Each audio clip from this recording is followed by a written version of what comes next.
The general feel amongst all the investigators was this crime scene does not make any sense. A 15-year-old girl named Mela Bjorklund climbed off the back of her boyfriend's motorcycle. Her boyfriend was an 18-year-old named Nils Gustafsson, and this couple had just driven 18 miles from the city in southern Finland where they lived to get to this beautiful forest and lake where they, along with another couple, were going to go camping. Mela was turning 16 in a couple of days, and so this was going to be her party. Just then, Mela heard another motorcycle approaching, and she turned around and she saw it was the other couple. It was Seppo who was driving, and Anja was right behind him. Their plan was to load up on supplies and then quickly make their way into the forest where they'd actually be camping. The snack kiosk was really just this little shack right near the beach, and then behind the shack was a small house where the owners of the snack kiosk lived. And so Mela was just like, okay, hey, excuse me, we just want to buy something. And the woman, and she whipped her head around and she looked at Mela really angrily and just said, "What do you want?" She asked the woman if they could just get a couple of beers and sodas and they'd be on their way. The woman in the kiosk gave the teenagers their total, and she asked them, hey, are you camping out by the lake? Yeah, we're staying out by the lake. But the woman did not seem happy to hear this. Instead, the woman kind of scowled and then told them that they better set their tent as far away from here as possible. The ride to their campsite was a very short one, and where they were positioned was on this piece of land that sort of jutted out onto the lake. It was very heavily forested. The friends eventually made their way down to the water, and they went swimming for a while, and then all four of them piled into their one little tent to go to sleep. And eventually, all four of them would drift off to sleep, but then at some point in the middle of the night, Mela woke up. And she heard rustling sounds outside the tent, and so she wondered if, maybe one of the friends had gotten up, and so she sat up and looked out the tent, but then suddenly a dark, shadowy figure moved in front of the tent flap, the open tent flap, and they had these bright, glowing red eyes.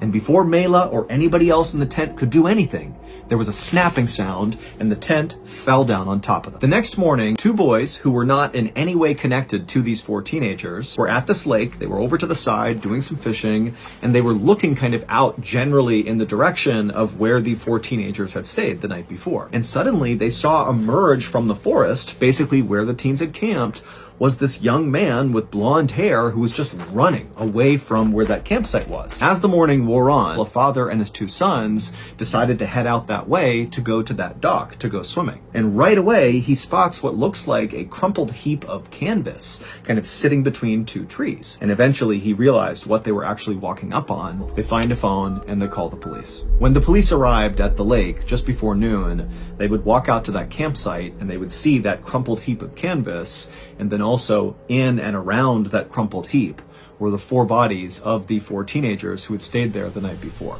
Anja and Seppo had not even made it out of the tent.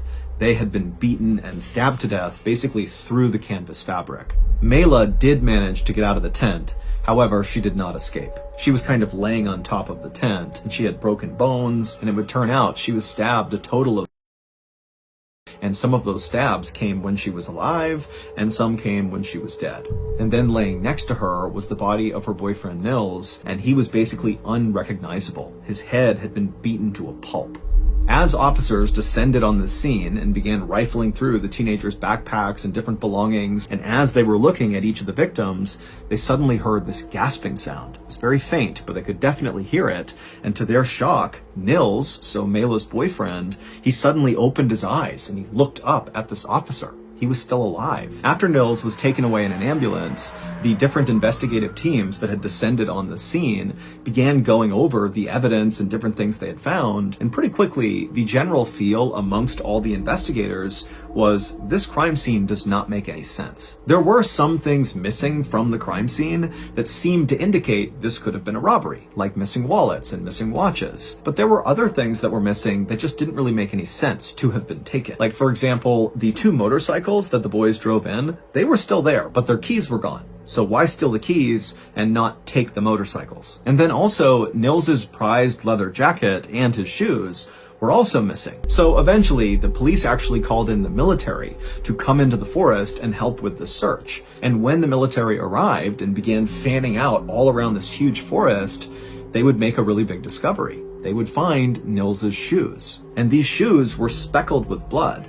And it was clear from the bloody tracks nearby that the killer must have, at some point, put these shoes on at the campsite and then walked away while still wearing them. Nils would actually survive the attack, but his face was so badly damaged with so many broken bones in his head that it took a really long time before he could even speak. But when he finally could, and the police were able to interview him, it became immediately clear that Nils did not have a good memory of the attack. And in fact, the day of the attack, basically the whole day, he didn't really remember it. However, Nils would remember one thing. He said during the chaos of the actual attack, he distinctly remembered seeing a dark, shadowy figure with these bright red, glowing eyes. But the police couldn't just go out and look for a dark figure with red eyes, and so instead they just made a note of this and continued their investigation. The only real lead the police got were from those two boys who were fishing out on the lake a day after the murders happened, where they saw that guy with blonde hair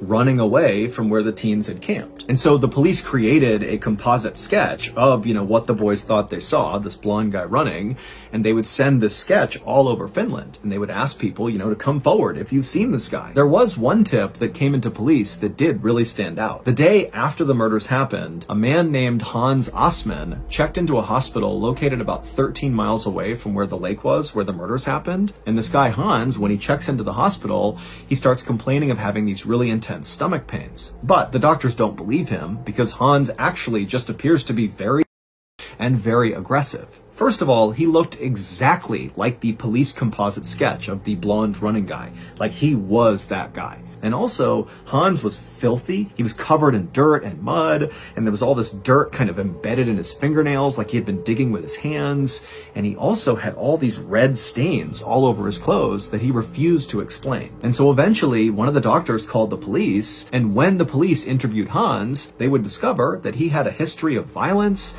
and he also said he used to be a member of the party, and he also was a member of the Russian secret police, and all of this just seemed like a lie, but basically he seemed like a very erratic and unstable person. But Hans had a rock-solid alibi. On the night of the murder, Hans was located in a city about 15 miles away from where the murders happened, at his girlfriend's house with his girlfriend and also his girlfriend's sister and brother-in-law. The police would interview over 4,000 people, but despite all that, they still could not figure out who did this. And so slowly, the case went cold.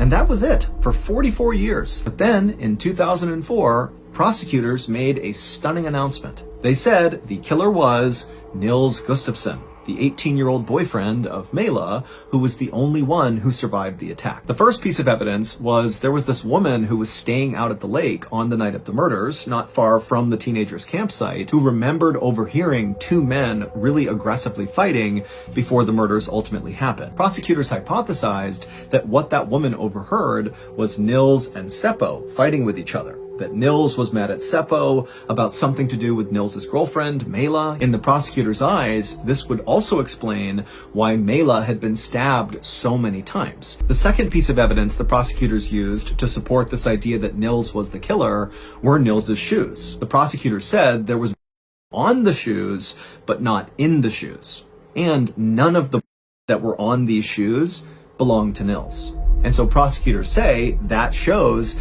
Nils murdered his friends while wearing his shoes and then, ran away from the campsite and ditched those shoes to hide them, underneath those leaves. And then he came back to the campsite and inflicted those horrible injuries on himself to make it seem like he also had been attacked. So in the end, Nils, 44 years after the fact, got arrested for these murders. And at the time he was arrested, Nils was 62 years old, he was working as a bus driver, and he was married with kids.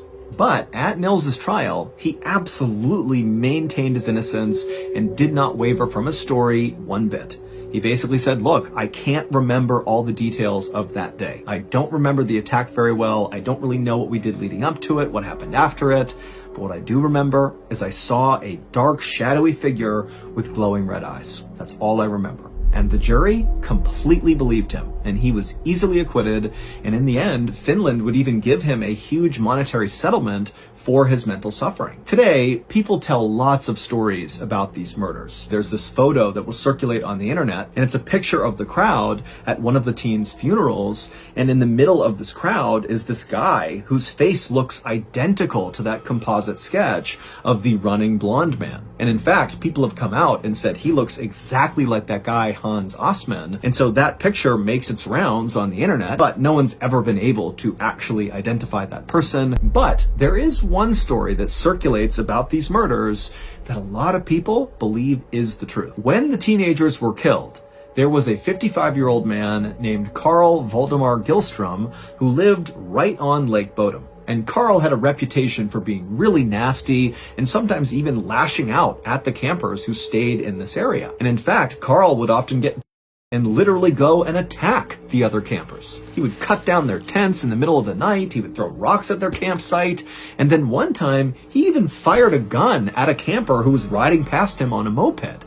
He missed, but I mean, this guy is an absolute nightmare. And so after the murders happened, locals who knew about Carl immediately went to police and they were like, that's the guy who very likely did this. I mean, this is totally something he would do. But when police went and tried to speak to Carl, they wound up speaking to Carl's wife, who was the kiosk woman. And she would tell police that Carl was with her and her kids when the murders happened. And so the police believed her and never really considered Carl a serious suspect. But 9 years after the murders, so at this point the case is totally cold, Carl is having a drink with his neighbor out near the Lake Bodom area, and as they're just sitting there having drinks, relaxing, Carl winds up admitting to the neighbor that he was the Lake Bodom murderer. He literally said to his neighbor, "Don't you understand that I'm the murderer of Bodom?" And the neighbor apparently was so caught off guard and so horrified by this that they said to Carl, well, if that's the truth, you should go drown yourself.